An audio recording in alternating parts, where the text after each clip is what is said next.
Hello everybody and welcome back to the Wright Ace Attorney Trials and Tribulations walkthrough. It's time to begin Phase 2 of the first day of the trial. Because it's the one thing that gets slightly complicated in Bridge to the Turnabout, is that you have, on the first day of investigation, you have Part 1, Part 2. With the first day of trials, you have Part 1 and Part 2. Then you have Part 1 and Part 2 of the investigation for the second day. Then you have the trial, and I think the trial is split up into 3, because unlike previous games where I seem to recall Rise from the Ashes had 3 days of investigation, but I might be wrong about that, because I'm pretty sure there's the whole thing where trials can only last for 3 days, and ultimately there is only one way that things can go down in the setup that we've currently got, because... Actually no, it would have been fine, because we would have had an extra day in court. We just wouldn't have been able to investigate further after that, because we started on the investigation phase. I think if we'd started on the trial phase, then it would have been a different kettle of fish. But anyway... So, Iris is clearly lying about something, but she's not lying about having not killed Elise Donim. I know that that sentence probably had a double negative in it somewhere, but she didn't kill Elise Donim. We can believe her on that, because there were no Cyclops.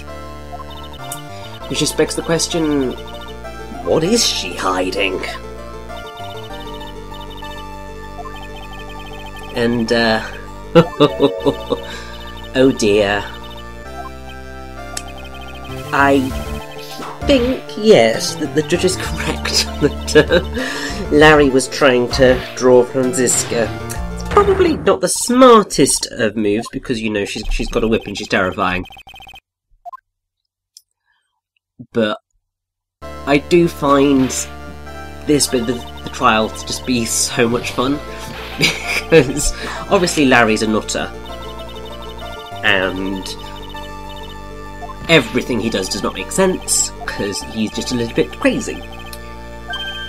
But it's because he's slightly crazy that it's just so much fun, because you've got his insanity mashed up against Edgy's absolute deadpan demeanour, matched against Franziska's over-the-top anger, and it just all comes together into this trial of insanity, and it's just perfect. Because you've got Larry trying to flirt with Franziska, Franziska having a go at Larry for being useless, and Edgeworth just going, what the hell is going on here? Oh, it's perfect.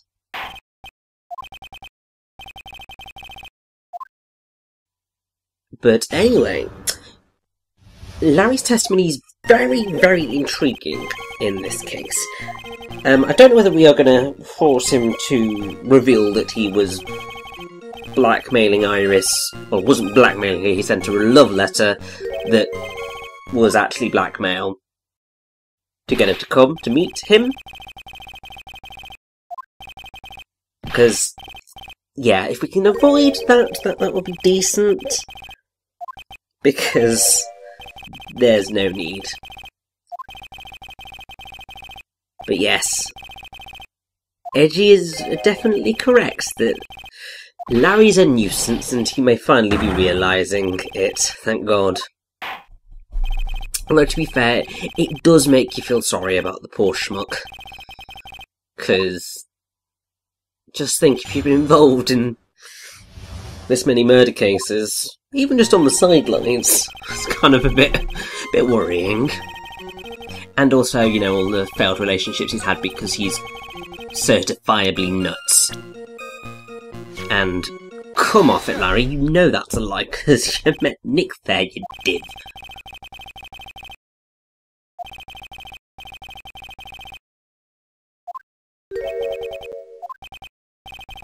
It's something that I've always found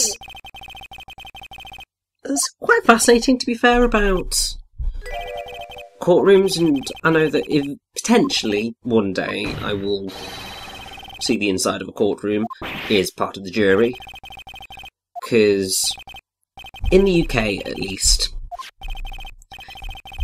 everyone eventually gets asked to do jury service. And it's strange, because I mean, obviously, because with a jury it needs to be a group of random people in the country to judge whether someone is or is not guilty. And it's completely random. And yes, I mean, what's fascinating is that sometimes you can be called twice. It's highly unlikely. And I mean, there's also the chance that you'll never be called in your life to do jury service. But it's something that is fascinating, because you're then put in the position of whatever I say and do here will effectively decide someone's fate. And if you're lucky, you get like just a book standard, oh, it was an accident, or like minor scale theft or something along those lines. But sometimes you get like murder trials, or you get like paedophilia cases and rape and all that, where it's just you have to see evidence which really you do not want to be seeing, because it's pretty horrifying. And that's really why, as far as possible, I would like to avoid ever visiting a courtroom, because if you end up witnessing those court cases, then they are not going to be pleasant. Not in the slightest. Because if the evidence is horrifying, testimony is going to be just as horrifying, and if you're in the jury, then you've got to make the decision of whether someone is or is not guilty of that crime. And you could be sending an innocent man to jail, or you could be letting a brutal murderer get off scot-free, and that's a lot of responsibility.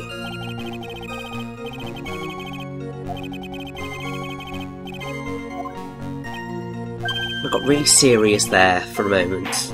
I suppose it's just thinking about what do you do when you're in that situation. Obviously, you do it and you get on with it. Stiff upper lip. You try and disassociate yourself from your beliefs, and you just go, well, what are the facts of the case? And decide from there. But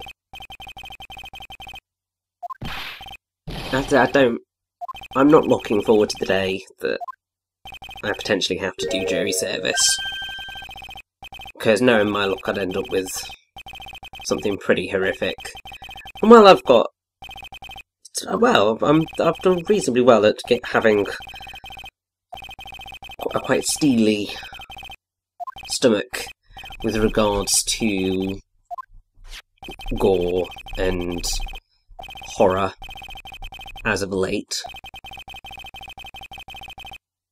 That's only because it's been in films and video games and books.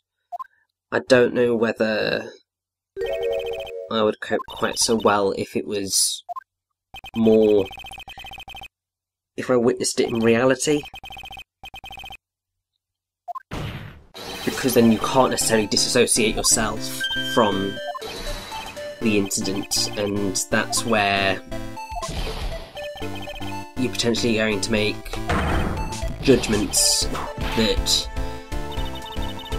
may or may not be correct.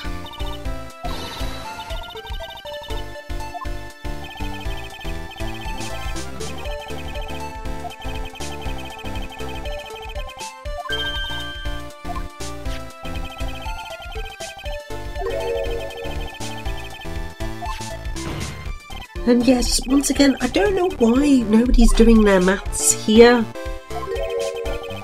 Because obviously when Nick got to the bridge, it was pretty much gone. It was just sort of smouldering and so on and so forth. So yes, what was Larry doing during those 15 minutes? Because that's quite a hefty chunk of time. I mean, I know exactly what he was doing, and it's going to be hilarious when it does turn up, but yes, I mean, obviously this is this is the thing that Larry always does. He doesn't actively get involved with anything. Because, well, he does, but he's quite happy to go and try and sort out an issue with his girlfriend, rather than, you know, doing his job and making sure no one kills the CEO of his company. But, yes. It would be nice if he did actually finally tell us the truth, because, as ridiculous as it seems, anything would help right now. Anything would help right now.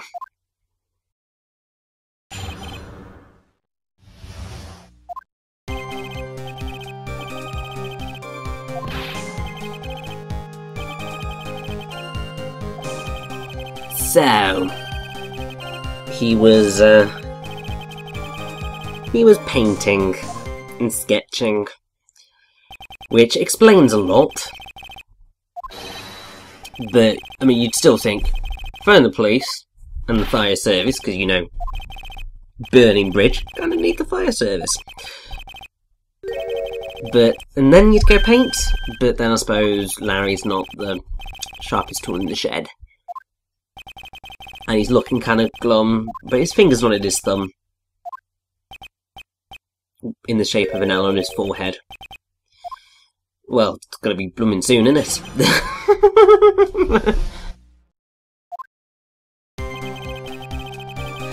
But, yes, I believe we can press into this all a little bit. Because if he was sketching the burning bridge, then can we see this sketch?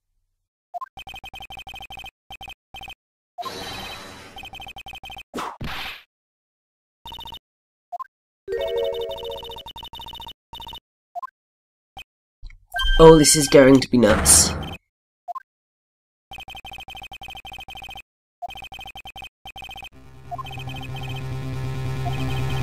Well,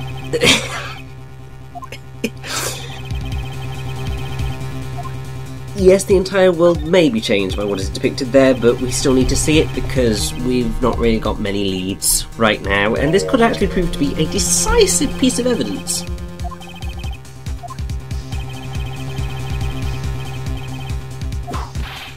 We'll just get on with it, and we'll decide things for ourselves.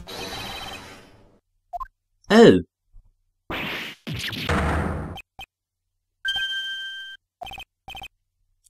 Well, I mean, the shading's nice.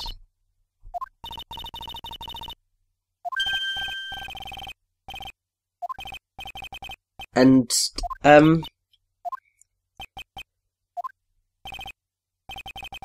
to be fair,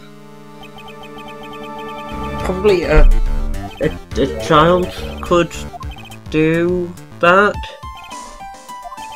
I suppose it's for a kid's picture book. Yeah. But yes, that's the big question of the day. That floating figure.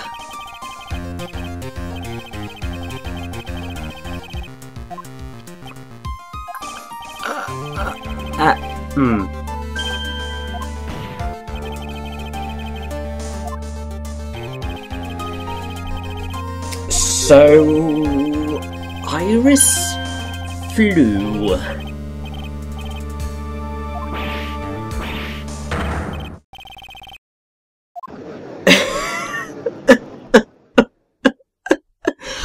can deal with spirit mediums. I can deal with channeling spirits in the Ace Attorney franchise. I don't think I can deal with flying people. There's got to be a level of reality that takes place in the world. And people can't do that. Like, it's kind of completely impossible. So, oh god, we now have to cross-examine with this picture. What a delight!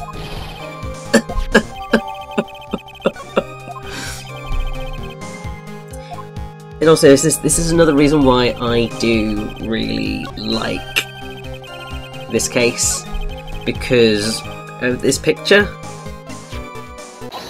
It's just because it just boggles the mind.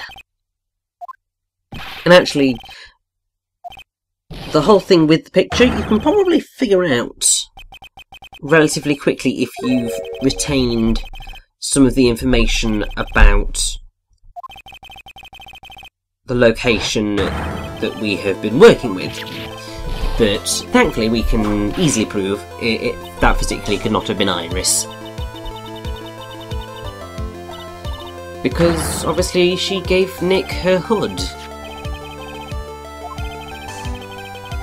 And therefore that cannot have been Iris. Because she did not have her hood. And actually, by that logic, it could have been Sister Bikini. Really. Obviously it's not, but it could have been.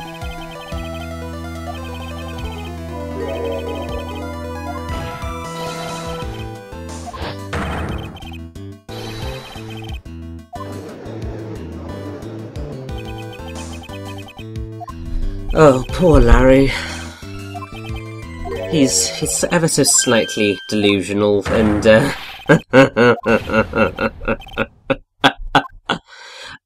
now Larry's getting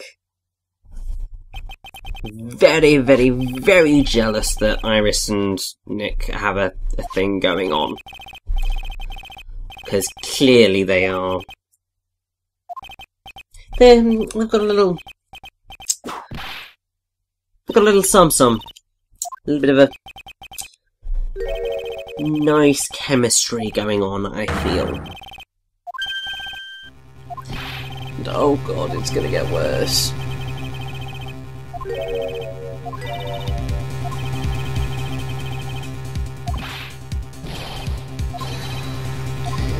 Well, I'll happily see what this is.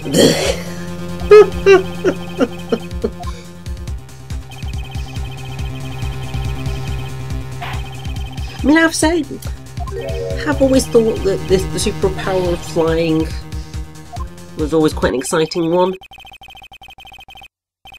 Like, when it'd just be cool to just leap up into the air and soar through the sky. I mean, for starters, you'd get places far quicker. And if you're just sort of flying and you're doing like a Superman thing, you're not really using up a whole lot of energy. So that's quite helpful, and would just be quite fun. It's why, as I've said many times before actually, in so many films, particularly 3D films, whenever they've given me a flying sequence, I've always been incredibly happy. Largely because those are generally the best uses of 3D filming. I mean, you think about the test drive sequence in How to Train Your Dragon. And to be fair, even the flying sequence in Man of Steel, for all the problems that people have with the Man of Steel film, I actually quite enjoy it, to be fair. But for all the problems people have with it, that flying scene is very impressive and very powerful to watch, I think, because it's the first time that, well, I seem to recall it being the first time that you probably hear the "What are you going to do when you're not saving the world" theme song for Superman in that film. And yeah, I just really like flying sequences, because there's just something so majestic and fun about them. But yes, I think we can easily sort out this little issue of Larry's, because clearly there's only one person who could have lost a crystal ball. And really, Edgy should know who that is. Edgy? Larry should really know who that is, because he took the bleeding photo. Because it was Elise Donim. Because she had a staff crystal ball. Doy. You would have thought that Larry, being, you know, a student, would have managed to realise that. But still.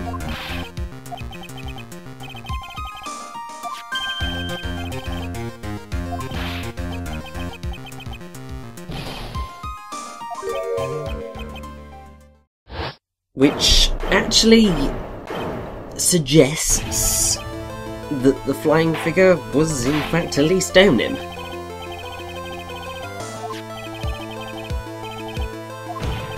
Which adds its whole bunch of questions, to be fair.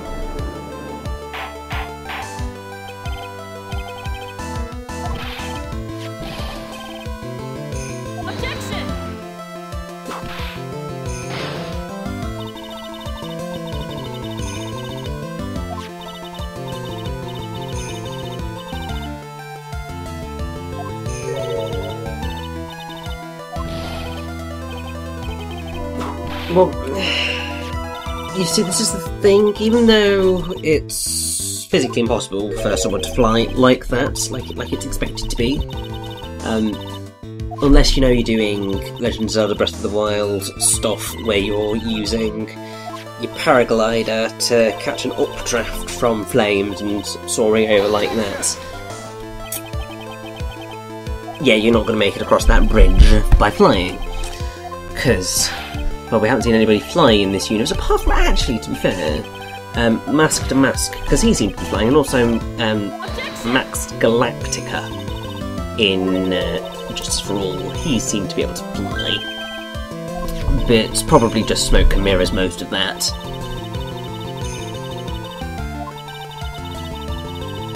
But still, yeah, no one did any flying, which, even though that makes the picture look incredibly wrong, it's still a witness's interpretation of events that may or may not have taken place, and therefore it's still potentially useful evidence.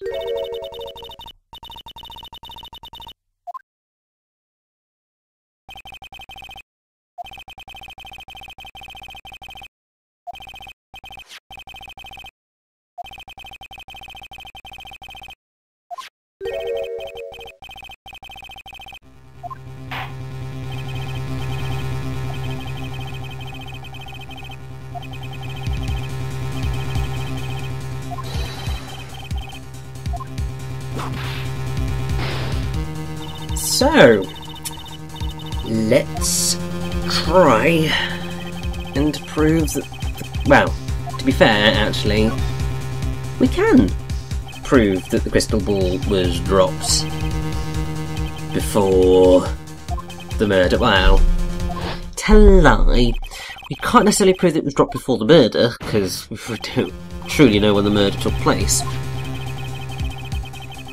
But we can prove that it's vital in solving the case.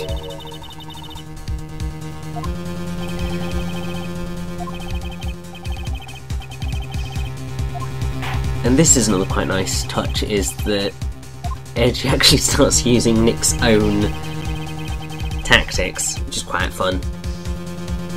So, the evidence that proves that the crystal sphere was dropped before the murder is the crystal sphere itself, because it was half buried in snow. And if it was half buried in snow, then it would have been done before Iris was seen plunging or pulling the Shikishito out of Elise Donim. And voila! It's all proven.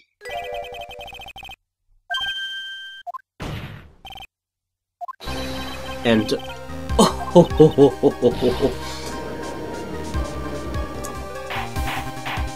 every single time this music plays, I'm just in love. One day, I swear, I am going to hear this song played by an orchestra live. I will make sure that happens one day, because oh, that would just be such a beautiful experience. Objection! Yes, we are very quickly wrapping up today's trial, because we've covered a lot of ground, but we haven't really gotten very far. We've got Sister Bikini seeing the sword being pulled from Elise Donim's body, and not a lot else. And then we've got this random picture of someone apparently flying over a burning bridge.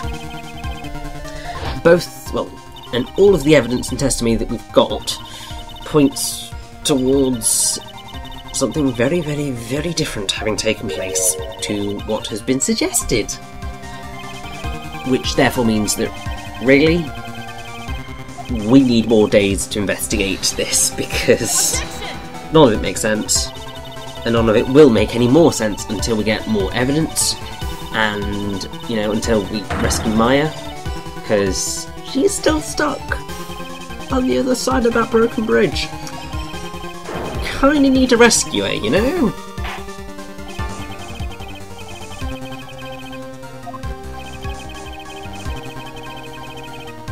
And this is actually quite easy, to be fair. It's the snowmobile, which still leaves Iris under suspicion, but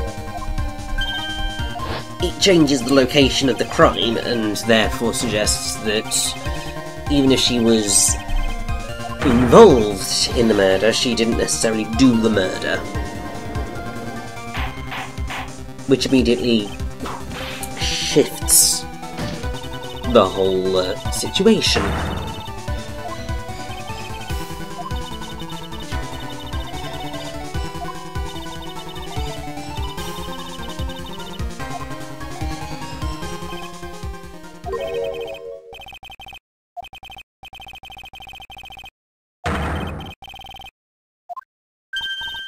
And that is the kicker. Because, yeah, if the body was moved, which it seems it was, then we don't know the actual scene of the crime.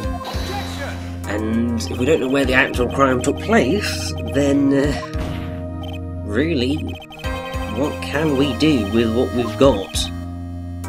Can't prove anything either way.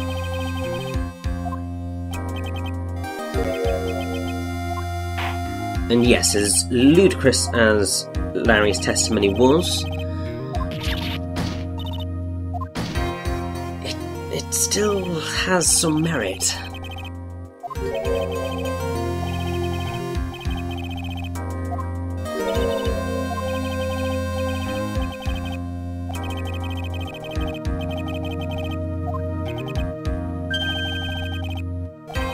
And with this done, our time with Edgeworth has come to an end. Obviously he'll stick around for the rest of this case, because, like, as if he would go anywhere. Like, he needs to see this through to the end.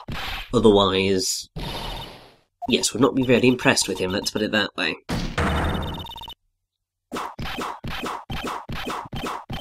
But, also really nice to see Franziska getting her own back on Larry, because he bloody deserves it.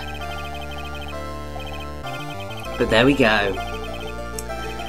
Our first day of the trial is complete. And next time we're going to go do a little bit more investigating, because lots of holes in this case. They really need filling in. Oh, good grief. It's all to be continued.